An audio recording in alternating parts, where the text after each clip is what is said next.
কি গো, এখনো তোমার রান্না হয়নি? কত বেলা হয়ে গেল। এখনো যদি হোটেল খুলতে না পারি, লোকজন এসে তো দাঁড়িয়ে থাকবে। আমি একা মানুষ, আর কত কাজ করব। আমি তো দুহাত দিয়ে যতটা পারছি সামলাচ্ছি। আমি তো যতটা পারছি তোমাকে সাহায্য করছি। আমি তো আর রান্নার কাজটা ভালোভাবে পারি না, তাহলে সেটাও করতাম। অন্য সব রান্না প্রায় হয়ে গেছে, মাংসটাই রান্না করা বাকি। তুমি সবকিছু গুছিয়ে নাও।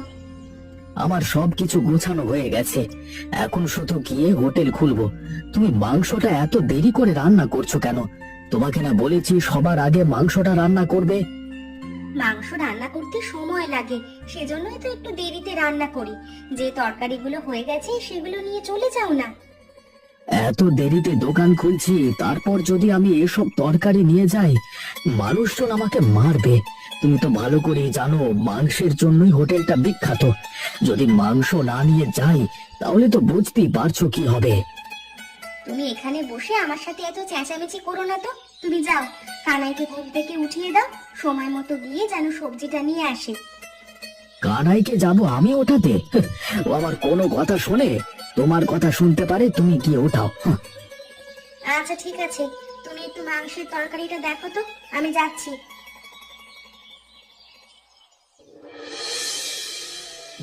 আমরা সেই কখন থেকে এসে দাঁড়িয়ে আছি, তোদের এখন আসার সময় হলো? এভাবে করলে তো আর চলে না। কি করব বলো তো বুড়িমা, তাড়াতাড়ি করবার চেষ্টা করি আমরা। জানি তোমরা এসে দাঁড়িয়ে থাকো, কিন্তু তাও তাড়াতাড়ি করতে পারছি না। তোদের বাড়িতে তিনজন মানুষ, তারপরও যদি ছোট একটা হোটেল না সামলাতে পারিস, তাহলে কি করে হয় বল দেখি। আরে আমার ভাইয়ের কথা বাদ দাও, কখনো হোটেলে আসতে দেখো ওকে? একটা কাজও ঠিকঠাক মতো করে না, সারাদিন শুধু ঘুমায়। তোর ছোট ভাইকে একটা বিয়ে করিয়ে দে, তাহলেই তো হয়, সংসারে মনোযোগ আসবে। এমনিতেই ওর জ্বালায় বাঁচি না, তুমি কি না বলো ওকে একটা বিয়ে করিয়ে দিতে? আমি ভালোর জন্যই বললাম, বউ আসলে তখন আক্কেল জ্ঞান হবে। ওর আক্কেল জ্ঞান আর কখনো হবে না, ওর কথা বাদ দাও। যদি ভাইকে দিয়ে না হয়, তাহলে একটা কাজের লোক রাখ, তাহলেই তো হয়ে গেল। যে পয়সা রোজগার করি তাতে নিজেরাই চলতে পারি না, আবার কিনা কাজের লোক রাখবো? কেন, আমরা কি তোদেরকে পয়সা কম দেই নাকি? তোমরা আমাদের পয়সা কম দাও না। আরে আমরা নিজেরাই খুব সামান্য লাভ করি, বেশি লাভ করলে তখন কাজের লোক রাখতে পারতাম। তোদের আর অজুহাতে শেষ নেই। দাঁড়িয়ে আছিস কেন? তাড়াতাড়ি হোটেলটা খোল। 1 ঘন্টা ধরে দাঁড়িয়ে আছি, ক্ষুধা পেয়েছে তো। আরে আমার হাতের জিনিসগুলো একটু ধরো, আমি তারপর দোকানটা খুলছি। দেখেছো অবস্থাটা? এই সন্ধেবেলাও এখন ঘুমিয়ে আছে। ঘুম ছাড়া জীবন আর কিচ্ছু নেই। কানাই, এই কানাই, এখনো ঘুমিয়ে আছিস? তাড়াতাড়ি ঘুম থেকে ওঠ। কি হয়েছে? একটু ঘুমিয়েছি, এর মধ্যে এত চেঁচামেচি করছে কেন? একটু ঘুমিয়েছিস নাকি সারাদিন এরকম শুয়ে শুয়ে ঘুমিয়ে আছিস? হ্যাঁ, একটু তো হোটেলের দিকে যেতেও পারিস। ওখানে গিয়ে আমি কি করবো? তুমি আর বৌদি ওখানে আছো, তারপর আমাকে লাগবে নাকি?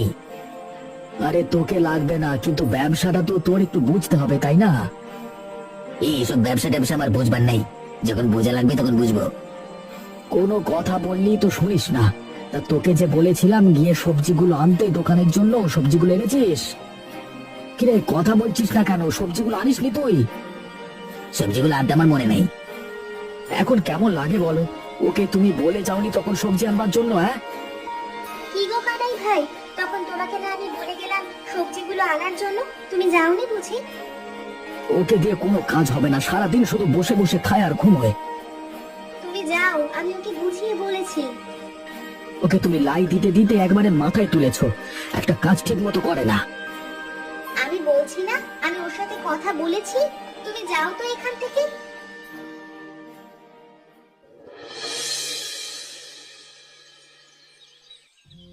কি গো, তোমাদের তো খবর নেই কোনো? কালকে বলে আসলে সবজি লাগবে, আমি তোমাদের জন্য আলাদা করে ভালো ভালো সবজি তুলে রেখেছি, কিন্তু ওরা আনতেই গেলে না। সবজির কথা বলে যদি না নিতে আসো, আমার সবজিগুলো নষ্ট হয়ে যায় না? লোকসান হয় না বলো? আরে শোনো না বৌদি, কানাইকে বলে গিয়েছিলাম যেন সবজিগুলো গিয়ে নিয়ে আসে, কিন্তু তার হয়তো মনে নেই। সবজিগুলো যে আমরা গিয়ে আনতাম না এমনটা নয় গো, কিছুক্ষণ পরে আমরা নিজেরাই গিয়ে সবজি নিয়ে আসতাম। তুমি আবার কষ্ট করে আনতে গেলে কেন? আমি আর কি করব, আমি তো ভেবেছি তোমরা হয়তো ভুলেই গেছো। যদি না যাও সবজিগুলো পচে যেত না। তোমাদের যেরকম হোটেলের ব্যবসা, আমারও তো তেমনই সবজির ব্যবসা, তাই না? বুঝতেই তো পারছো। আরে এসব নিয়ে তোমায় এত চিন্তা করতে হয়?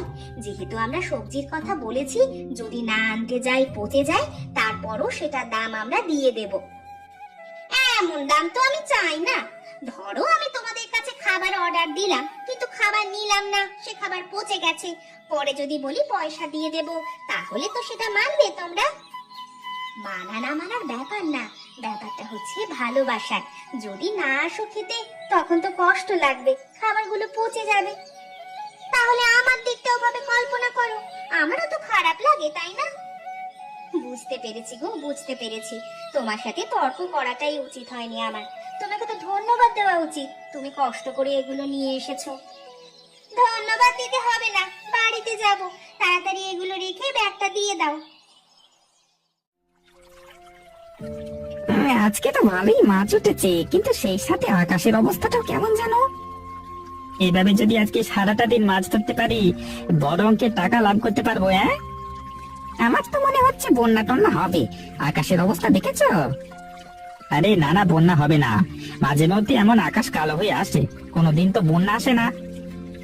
যারা পুরনো মাছি তারা বলে, যেদিন নদীতে বন্যার সম্ভাবনা থাকে, মাছেরা অনেক চলাচল করে বেশি এবং জালে মাছও অনেক বেশি ওঠে। তার মানে কি বলতে চাচ্ছ? আজকে তো অনেক মাছ উঠেছে, তার মানে কি বন্যা? আমি তো আশঙ্কা করছি, সত্যি সত্যি হবে কিনা সেটা তো জানি না। মাছ তো অনেক ভালোই উঠছে। তুমি কথাটা খারাপ বলনি। ঢেউ বেড়েছে, বাতাসও কিন্তু বেড়ে যাচ্ছে আস্তে আস্তে। জাল টানা শুরু করো, যা মাছ উঠেছে সেটা নিয়ে যেতে পারলেই হলো। পরে দেখা যাবে জীবন নিয়ে টানাটানি বেড়ে গেছে। ভালো মাছ পেয়েছি, আর মাছের দরকার নেই। চলো চলো, জাল টানি, চলো। কি রে কানাই, কোথায় গিয়েছিলিস তুই? আকাশের অবস্থা তেমন একটা ভালো না, বাইরে কি করছিস? তোমরা দোকান বন্ধ করে চলে এসেছো, ভালোই করেছো। আকাশের অবস্থা ভালো নয়, এর মধ্যে দোকান খোলবার দরকার নেই। তুই কোথায় ছিলিস? এত দেরি করে আর ফিরছিস কেন সেটা বল। আরে দাদা, আমি নদীর ওদিকটায় গিয়েছিলাম, দেখলাম জল অনেকটাই বেড়ে গেছে। জেলেরা সবাই যার যার নৌকা নিয়ে ঘাটে ফিরে এসেছে। আবহাওয়ার লোক খবর ছড়িয়ে দিচ্ছে যে সবাইকে সতর্ক থাকতে। সবাইকে সতর্ক থাকতে বলেছে? তোর সতর্কতার দরকার নেই, তুই বাড়িতে থাকবি। তুই বাইরে বাইরে কি করছিলিস? আরে দাদা, পানিতে মানে নদীতে পানি বেড়েছে কিনা সেটাই তো দেখতে গেলাম। দেখে আসলাম পানি ভালোই বেড়েছে। তোকে পানি দেখবার দায়িত্ব দিয়েছে নাকি গ্রামবাসী? এসব কথা রাখো দাদা, যে পরিস্থিতি দেখতে পাচ্ছি বন্যা মনে হচ্ছে সত্যি সত্যি হবে। হোটেলের চাল ডাল মাংস এগুলো ওপরে তুলে রাখো। ওরে বাবা, যে কোনোদিন হোটেলে যায় না তার হোটেল নিয়ে এত মাথা ব্যথা। সতর্ক থাকাই ভালো। তোমরা থাকো, আমি একটু আসি। আবার কোথায় যাচ্ছিস? ঘরে আয়। আরে আকাশের অবস্থা ভালো না, হোটেলটা একটু দেখে আসি। ঘরে মানে চালা টালা উড়ে গেল কিনা। আচ্ছা আচ্ছা, ঠিক আছে, একটু দেখে আয়, তবে তাড়াতাড়ি চলে আসিস, সাবধানে।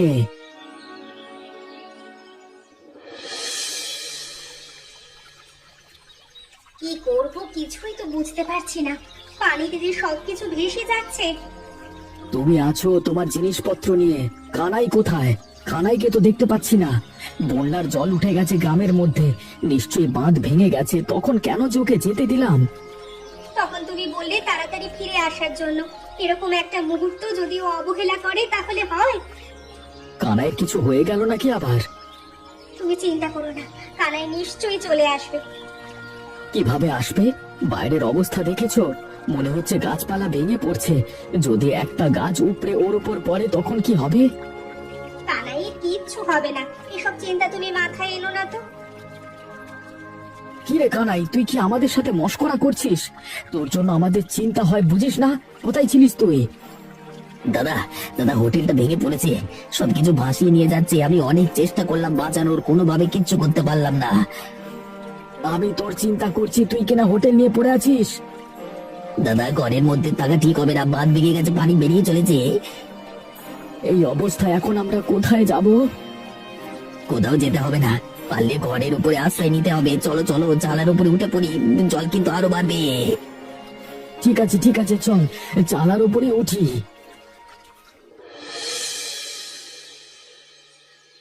জমিদার বাবু, আমাদেরকে সাহায্য করুন। বাড়ি ঘর সবকিছু ভেঙে গেছে, বন্যার পানিতে সবকিছু ভাসিয়ে নিয়ে যাচ্ছে। দয়া করে আমাদেরকে সাহায্য করুন। আমি তোমাদেরকে কিভাবে সাহায্য করব? এত মানুষকে আমি সাহায্য করতে পারবো না, তোমরা অন্য কোথাও যাও। এই বিপদে আপনি যদি আমাদেরকে সাহায্য না করেন তাহলে আমরা যে মরে যাব। তোমাদের জন্য আমি নিজেই বিপদে পড়তে পারবো না। বাড়ি ঘর আমারও তো ডুবে গেছে, আমি কোথায় যাব সেটা নিয়ে ভাবছি। দয়া করে আপনার দোতলা বাড়িতে সবাইকে আশ্রয় দিন। আমি এখানে কাউকে আশ্রয় দিতে পারবো না। তোমরা স্কুলের দিকে যাও, স্কুলে দোতলা বিল্ডিং আছে, সবাই সেখানে গিয়ে আশ্রয় নাও। পানির যা স্রোত, সেখানে কিভাবে যাব বলুন? এখানে যেভাবে এসেছো সেখানেও সেভাবে চলে যাবে, আমি কিচ্ছু জানি না। আরে আমার এখানে আশ্রয় হবে না, আমাকে বিরক্ত করো না তো। মন মেজাজ এমনিতেই খারাপ আছে, তোমরা তোমাদের পথ দেখো যত সব। এরকম একটা বিপদের সময় আপনি জমিদার হয়ে এরকম আচরণ করলেন আমাদের সাথে, আমরা এটা মনে রাখবো। আমি কি তোমাদের দায়িত্ব নিয়ে বসে আছি নাকি? হ্যাঁ, যাও তো এখান থেকে, যাও। হায় হায়, হোটেলটারে কি অবস্থা হয়েছে! এখন আমাদের কি হবে? কাল রাত থেকে সবাই যে না খেয়ে আছি। হোটেলটা একদম ভেঙে গুড়িয়ে গেছে, কি করব কিছুই বুঝতে পারছি না। আমাদের বিশাল বড় ক্ষতি হয়ে গেল গো বুড়িমা। আমরা তো এসেছিলাম দেখতে হোটেলটা যদি কোনোভাবে চালু থাকে এখানে খাবার খাবো। হোটেলের জিনিসপত্র বাড়িতে আগেই সংগ্রহ করে রেখেছিলাম, কিন্তু রান্নার তো কোনো জায়গা নেই। বন্যার পানিতে সব কিছু ডুবে আছে।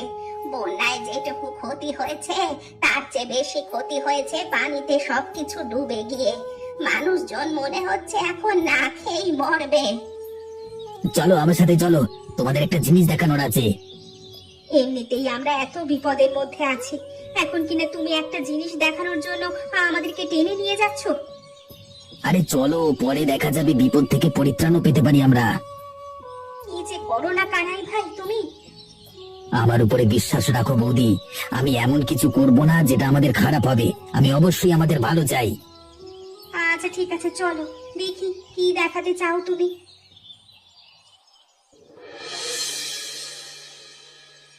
এত কষ্ট করে তোর সাথে এখানে আসলাম, এখানে তো জল আছে রে, এখানে তো কোনোভাবেই রান্না করা যাবে না, তার উপরে আরো অনেক জিনিসপত্র নেই। আমার কাছে একটা বুদ্ধি আছে। কি বুদ্ধি আছে তোর কাছে? কোনো বুদ্ধি কাজে দেবে না। তুলনামূলক অন্য সব জায়গার চাইতে এই জায়গাটা একটু উঁচু, কিন্তু জল তো রয়েছে, এখানে তো রান্না করতে পারবো না। আমি একটা কথা বলতে চাই, তোমরা যদি আগেই অনেক ধরনের প্রশ্ন করে বসো তাহলে আর কি হলো? আমার মাথায় একটা বুদ্ধি আছে, সেই জন্যই তো এখানে আসলাম। আচ্ছা ঠিক আছে, তুই কি বলতে চাচ্ছিস বল দেখি, কোনো উপায় বের করতে পারছিস কিনা? তোর বুদ্ধিটা একটাও কাজে লাগে না। ভালো করে এই বট গাছটার উপরের দিকে চেয়ে দেখো, সেখানে একটা কুঠুরি রয়েছে, যেটা যেটা অব্দি বন্যার জল পৌঁছায়নি, শুকনো। আমরা যদি এই কুঠুরিতে রান্না বান্না করতে পারি তাহলেই হলো। পাগল হয়েছিস নাকি? এত উপরে কিভাবে রান্না করব? আর মানুষ খাবেই বা কি করে? সব ব্যবস্থাই করা হবে। ওপরে আমরা একটা মাচা বাঁধবো, লোকজন সেখানে বসবে, পাশেই কুঠুরির মধ্যে রান্না করবে, রান্নাটা হবে। বুদ্ধিটা তোর খারাপ নয়, কিন্তু রান্নার সব জিনিসপত্র তো নেই। সেটা নিয়ে তোমাকে ভাবতে হবে না, যা যা দরকার আমি তো ঘরের চালে উঠিয়ে রেখেছি। তা না হয় বুঝলাম, কিন্তু সবজি পাবি কোথায়? চাঁদনি বৌদির সবজির গাছ তো নষ্ট হয়ে গেছে। চাঁদনি বৌদির থেকে কালকেই আমি সবজি নিয়ে এসেছিলাম, সবকিছু আছে, শুধু এখন এখানে একটা মাজা তৈরি করতে হবে। আমি তো ভেবেছিলাম আমাদের ব্যবসা পরিবার নিয়ে তোর কোনো মাথা ব্যথা নেই, এখন দেখছি আমার চেয়ে ভালো কাজ তুই করছিস। বুড়িমা, তোমাদেরকে যে কি বলে ধন্যবাদ দেব। তোমরা যদি সাহায্য না করতে তাহলে এত তাড়াতাড়ি আমরা এটা তৈরি করতে পারতাম না। আরে না না, তেমন কিছু না। এটা তো আমাদের দায়িত্ব আর কর্তব্য। তোরা তো আমাদের জন্যই রান্না করছিস। তোমাদের জন্য করছি তা ঠিক আছে, তারপরও তোমরা যদি মুখ ফিরিয়ে নিতে, আমরা তো কোনোভাবেই এটা সফল করতে পারতাম না। এখানে আমাদের কোনো ভালো অবদান নেই। যা করার সব করেছে কানাই। যাকে আমরা অলস বলতাম, সেই কিনা সবকিছুর ব্যবস্থা করেছে। আমি যে কানাইকে কি বলবো সেটা আমি নিজেও বুঝতে পারছি না। ওকে এতদিন এত বকাঝকা করেছি, সবাই অলস বলে কথা শুনিয়েছে। বন্যায় আমরা কেউ প্রস্তুতি নেইনি, কিন্তু কানাই সমস্ত প্রস্তুতি নিয়ে রেখেছিল। আমরা তাহলে এখন যাই, তোমরা রান্না বান্নার কাজ শুরু করে দাও। রান্না বান্না হয়ে গেলে সবাই খেতে আসবো। আচ্ছা ঠিক আছে বুড়িমা। আমরা সবাই একটা নৌকা নিয়ে যাই, বাকি একটা নৌকায় তোমরা বাড়ি থেকে জিনিসপত্র নিয়ে আসো। সেটা তো অবশ্যই আমাদের জন্য আরো ভালো হয় বুড়িমা, তাড়াতাড়ি কাজগুলো করতে পারবো তাহলে।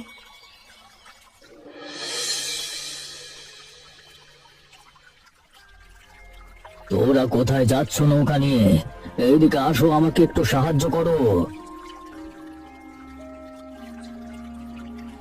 কি হয়েছে ভাস্কর বাবু, চেঁচামেচি করছেন কেন? বাড়িতে খাবার মতো কিছু নেই, এখনো জল নামছে না। তোমরা কি কোনো খাবারের ব্যবস্থা করতে পেরেছো? নৌকা নিয়ে কোথায় যাচ্ছ? আমরা তো দুপুরের খাবারের জন্যই হোটেলে যাচ্ছি, রতনদার হোটেল। কি বলছো? এই বন্যার মধ্যে এখনো রতনের হোটেল ঠিকঠাক আছে? না, ঠিকঠাক নেই, ভেঙে গেছে। তোমরা কি আমার সাথে মজা করছো? বলছো হোটেলে যাচ্ছ, আবার বলছো ভেঙে গেছে। আরে রতনদা নতুন করে হোটেল দিয়েছে, সেখানে খাবারের ব্যবস্থা হয়েছে, সেখানেই তো যাচ্ছি। আমি না খেতে পেয়ে মরিয়ে যাব। তোমরা দয়া করে আমাকে নৌকায় তুলে নাও। গতকালই আপনি কি ব্যবহার করেছিলেন সবার মনে আছে। আপনাকে আমরা নিতে পারবো না। আপনার শাস্তি হলো আপনি সাঁতার কেটে বট গাছের কাছে আসবেন, সেখানে রান্না হচ্ছে, তবে খাবার খেতে পারবেন। এত বড় শাস্তি দিও না আমাকে, নিয়ে যাও বলছি, নিয়ে যাও।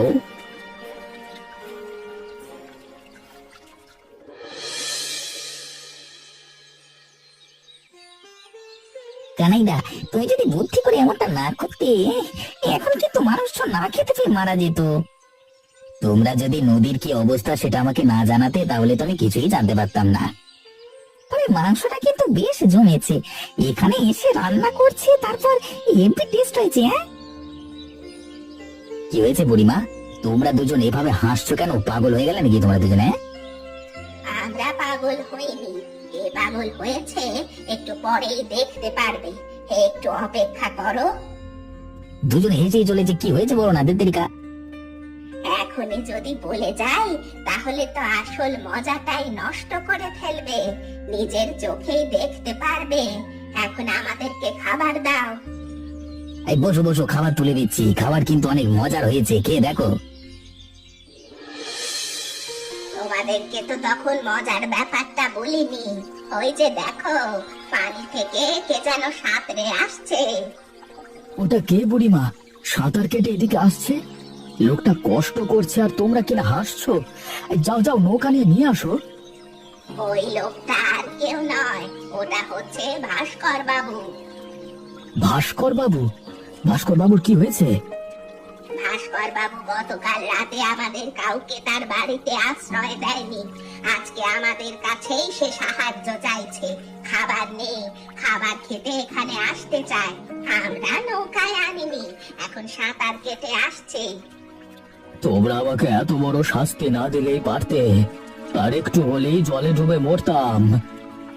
আপনি সবাইকে সাহায্য করেননি কেন এমন বড় একটা বিপদে? আপনাকে তো এখন খাবার দিতেই মন চাচ্ছে না। নানা রতন, খাবার দাও। লোকটা অনেক কষ্ট করেছে, পাপের শাস্তি সে পেয়ে গেছে। এখন খাবার না দিলে সেটা হবে আমাদের ভুল কাজ। আমি শিক্ষা পেয়ে গেছি, জীবনে আর কখনো আমি এমন কাজ করব না। তোমরা আমাকে শুধু খেতে দাও।